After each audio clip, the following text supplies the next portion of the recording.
যখন একজন নীতি নির্ধারক বলবে এটা ষড়যন্ত্রের কারণে হয়েছে, তার মানে এখানে ক্ষতিগ্রস্তরা তো আর বিচারও পাবে না, তাই না? বিচারের ব্যাপারটাও আটকে গেল একেবারেই। এবার একটু আমি জাতীয় ঐকমত্য কমিশনের জায়গাটাতে আসতে চাই, যে জাতীয় ঐকমত্য কমিশন আপনার কাছে কি মনে হয় যে কতটা জাতীয় ঐক্য তৈরি করতে পারলো, সব মানে যেই বিষয়গুলো নিয়ে তারা বসেছেন? এবং এখনো পর্যন্ত আমরা দেখছি যে আজকেও যদি আমি গণমাধ্যমে খবর দেখি, সেখানে আমরা দেখছি যে নানা কিছুতে তারা ঐকমত হতে পারছেন না। এইটার দায়টা আসলে কি আপনি কাকে দিবেন? মানে রাজনীতিবিদদের ঘাড়ে কি আসলে এই দায় দিতে চান যে এখনো তারা এটা ঐকমতে? আমি বলবো যে এখানে মানে অ্যাক্টর কারা? সরকার এভাবেই তো জাতীয় ঐকমত কমিশন গঠিত হয়েছে। জাতীয় ঐকমত কমিশন, সরকার এবং রাজনীতিবিদ।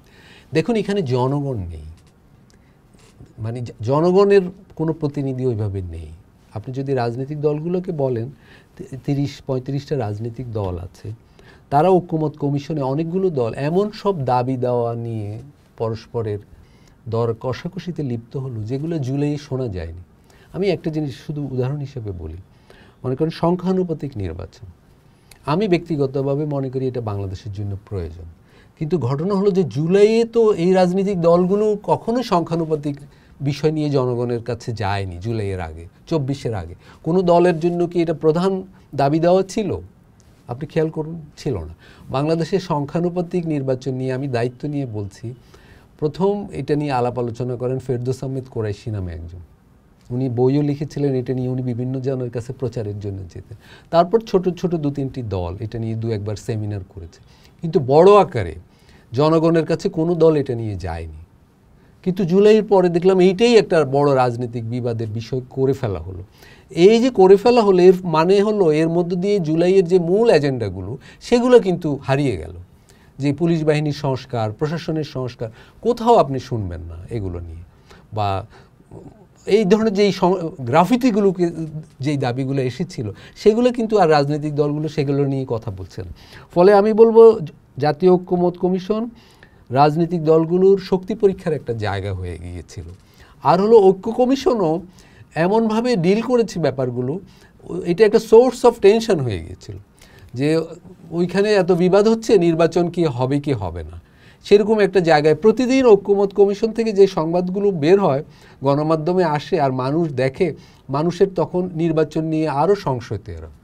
সর্বশেষ যেই সংশয় উৎপাদন করেছেন ওনারা, যে এটা কি গণভোট হবে, গণভোটের ভিতর দিয়ে গণভোট কি নির্বাচনের দিনই হবে না আলাদা দিনই হবে, তার মানে এইটা নিয়ে আরও কিছুদিন অনিশ্চয়তা চলবে। এবং ধরা যাক সরকার একটা সিদ্ধান্ত চাপিয়ে দিল যে অমুকভাবেই হবে গণভোট, সেই গণভোটে কিভাবে বিষয়গুলো উপস্থাপিত হবে।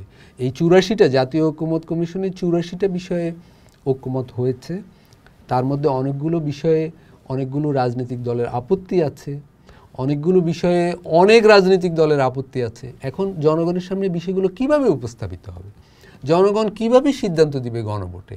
কারণ তাকে তো বোঝানো হয়নি এগুলো। এই 84টা বিষয় সম্পর্কে জনগণ কি জানে? জানে না। তাহলে গণভোট নিয়ে যখন একটা বিভ্রান্তি, অনিশ্চয়তা তৈরি হবে, তার মানে আপনার জাতীয় নির্বাচন হয়তো আরও পিছাতেও পারে।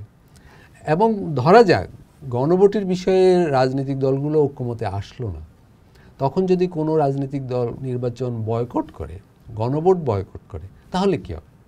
তার মানে পুরো একটা অনিশ্চয়তার মধ্যে রাখা আছে বাংলাদেশকে। এবং আপনি জানেন, যখন রাজনৈতিক অনিশ্চয়তা থাকে একটা সমাজে, তখন সেখানে অর্থনৈতিক বিনিয়োগ আসে না, উদ্যোক্তারা সেখানে বিনিয়োগ করবে না, দেশি বিদেশি কেউ এই ধরনের অনিশ্চিত সমাজে আসবে না।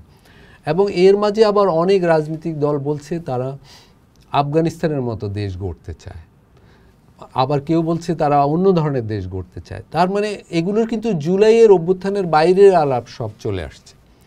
তাহলে এখানে যখনই অর্থনৈতিক বিনিয়োগ আসবে না এবং এই ধরনের রাজনৈতিক অনিশ্চয়তা থাকবে, আপনার অর্থনীতির সমগ্র সূচকগুলো নেতিবাচক দিকে যেতে থাকবে। কর্মসংস্থানের ক্ষেত্রে বন্ধ্যাত্ব তৈরি হবে, এখানে ক্যাপিটাল মার্কেটে নেতিবাচক একটা অবস্থা তৈরি হবে। এই জন্য আমি বলছি যে এই জাতীয় ঐকমত কমিশন অনিশ্চয়তার, অর্থনৈতিক, রাজনৈতিক, প্রশাসনিক অনিশ্চয়তার একটা সোর্স হয়ে পড়েছে। সেক্ষেত্রে মানে দুটা প্রশ্ন আসলে একসাথে চলে আসছে মাথায়। সেটা প্রথম প্রশ্ন, তাহলে কি আপনি নির্বাচনটাকে অনিশ্চিত দেখতে পাচ্ছেন? নির্বাচন এখনো তো কিছু অনিশ্চিত, সবাই বলছে বটে ফেব্রুয়ারিতে নির্বাচন হবে, কিন্তু দেখুন এর মাঝে কিন্তু হঠাৎই আসলো যে ফেব্রুয়ারির আগে একটা গণভোট হবে। আরেকজন গবেষক আমাদের এখানে এসেছিলেন দ্য পোস্টে, গৌতম দাস, তিনিও বলছিলেন যে ফেব্রুয়ারিতে নির্বাচন হওয়ার কোনো সম্ভাবনা না, আমি মনে করি ফেব্রুয়ারিতেই নির্বাচন হতে হবে, কারণ ফেব্রুয়ারিতে নির্বাচন না হওয়ার যে বিকল্পগুলো আছে সেগুলো এত বেশি বন্য, এত বেশি ঝুঁকিপূর্ণ যে বাংলাদেশ সেই ঝুঁকি নিতে পারবে না। ফেব্রুয়ারিতেই যে কোনো মূল্যে নির্বাচন হতে হবে। যদিও এই সিনারিও যা দেখছেন তাতে কি মনে হয়? তাতে আমার কিছুটা অনিশ্চয়তা এখনো আছে, কিন্তু দেশের স্বার্থে, জনগণের জন্য, দেশের ভবিষ্যতের জন্য এই অনিশ্চয়তা পেরোতেই হবে যে কোনো মূল্যে। না, কিন্তু যারা পেরোবেন, এই যে যারা সারাক্ষণ জনগণের কথা বলেন যে জনগণের ভোটাধিকার, জনগণের অর্থনীতি, জনগণের খাবার, জনগণের ভাত কাপড় সবকিছু, এদের মাঝেই তো সবচেয়ে বেশি অনৈক্য। এরাই তো আসলে দিন শেষে ঐক্যমতে আসতে পারছেন না। তো জনগণের কথা যারা বলছেন তারা তো জনগণকে দিন শেষে মাথায় রাখছেন না। আপনার কাছে কি? আমি এই জায়গাটা একটু আশাবাদী যে বাংলাদেশের একটা, আমরা দেখি বাংলাদেশের ইতিহাসে যে জনগণ বা বাংলাদেশ যখন একটা খাদের কিনারে যায় একদম, তখন বাংলাদেশ একটা একটু পাল্টা চাপ তৈরি করে, পাল্টা অবস্থান নেয়। আমি বলবো যে রাজনৈতিক দলগুলোর উপর, বিশেষ করে যারা বড় দল, দায়িত্ব বেশি অবশ্যই তাদের উপর একটা জনচাপ তৈরি হবে যে যে কোনো মূল্যে ফেব্রুয়ারির মধ্যে একটা অন্তর্ভুক্তিমূলক, অংশগ্রহণমূলক নির্বাচন লাগবে। কিন্তু ঝুঁকি আছে, অনিশ্চয়তা আছে। আমি বলবো এখানে রাজনীতিবিদরাও প্রচণ্ড চাপে আছেন, এবং আমি বলবো রাজনীতিবিদদেরও কোণঠাসা করে ফেলার একটা চেষ্টা বিভিন্ন তরফ থেকে আছে। ফলে সব দোষ রাজনীতিবিদদের দেয়া যায় না এখন, এবং রাজনীতিবিদদের মানে আমরা জনগণের সামনে হেয় করার, তাদের ইন্টিগ্রিটি প্রশ্নবিদ্ধ করার একটা চেষ্টা আছে। না, অবশ্যই চেষ্টা আছে। আবার আমরা তো এটাও দেখি যে রাজনীতির মানে পুরনো রাজনীতিটার খোল নলচে বদলে ফেলে একটা নতুন রাজনীতির কথা উঠেছিল, নতুন বাইনারির রাজনীতির কথা উঠেছিল। সবাই বলেছিলেন যে আমরা যে ট্যাগিং এর রাজনীতি, এটা বদলে ফেলতে চাই। কিন্তু এখন কি আসলে বদলেছে? ট্যাগিং এর রাজনীতি থেকে কি আমরা এসেছে? আগে আমরা দেখতাম রাজাকার বনাম মুক্তিযোদ্ধা বাইনারি, এখন আমরা কি দেখি জুলাই যোদ্ধা, আওয়ামী লীগের দোসর। হ্যাঁ, এগুলো তো হয়েছে, এবং আমি বলবো যে পরিবর্তন কি আসলো, মানে এই রাজনীতিবিদরা কি, মানে সেই রাজনীতিবিদরা কি এই পরিবর্তন আনতে পারলেন যারা নতুনের কথা বললেন? না, কিন্তু আমি বলবো দেখুন বাংলাদেশের পরিস্থিতি এখন শুধু যে বাইনারিতে আবার আটকে গেছে তা না, আরো একটু ঝুঁকিপূর্ণ, বিপজ্জনক জায়গায় গেছে। সাম্প্রদায়িক রাজনীতি, আমি সেটা বলছি, কিন্তু এই গত এক বছরে চালকের আসনে কে? চালকের আসনে তো ছিল সরকার, ছাত্র নেতৃত্ব এই সরকারকে ক্ষমতায় বসিয়েছে, প্রধান উপদেষ্টা এবং উপদেষ্টাদের তারাই বাছাই করেছে, তারা নিজেরা সরকারে যুক্ত হয়েছে। ফলে বাংলাদেশ যে ট্যাগিংয়ের রাজনীতি থেকে বেরোতে পারলো না, এই দায় এই সরকারের। এটার জন্য আমি প্রধানত তাদেরকে দায়ী করব, রাজনীতিবিদদের নয়। দেখুন গত যে 15 বছর যত অনাচার হয়েছে সেখানে ব্যবহার করা হয়েছে মুক্তিযুদ্ধের চেতনাকে, মুক্তিযুদ্ধের মতো একটা বড় বিষয়কে ঘুষ, দুর্নীতি, অনাচার, পুলিশি অত্যাচার এগুলোর ক্ষেত্রেও প্রচ্ছদ আকারে ব্যবহার করা হয়েছে। গত এক বছরেও কিন্তু জুলাই যুদ্ধের চেতনাকে ওই ধরনের কাজে আমরা ব্যবহার হতে দেখেছি, এবং ব্যবহার করতে করতে আমি বলবো বাংলাদেশকে একটা দক্ষিণ পন্থার মধ্যে নিয়ে আসা হয়েছে। বাংলাদেশ কিন্তু এখন আর গণতান্ত্রিক ভবিষ্যতের বিষয়ে একটা ঝুঁকিপূর্ণ পরিস্থিতিতে পড়ে গেছে আমি বলবো।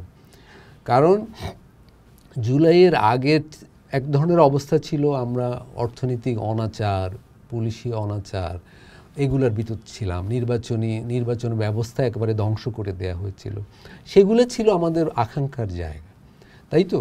এখন আবার চলে এসেছে যে আমরা একটা শরিয়াপন্থী রাষ্ট্র চাই, সেই জায়গায় আলাপ চলে গেছে এখন, এবং মুক্তিযুদ্ধের সমস্ত মূল্যবোধকে আমাদের অগ্রাহ্য করতে হবে, আমাদের 47-এ ফিরে যেতে হবে, এই ধরনের আলাপ চলে আসে। এই আলাপগুলো হোক, সমস্ত আলাপই হতে পারে, কিন্তু আমি বলছি মূল লক্ষ্য থেকে বাংলাদেশকে বিচ্যুত করার একটা চেষ্টা।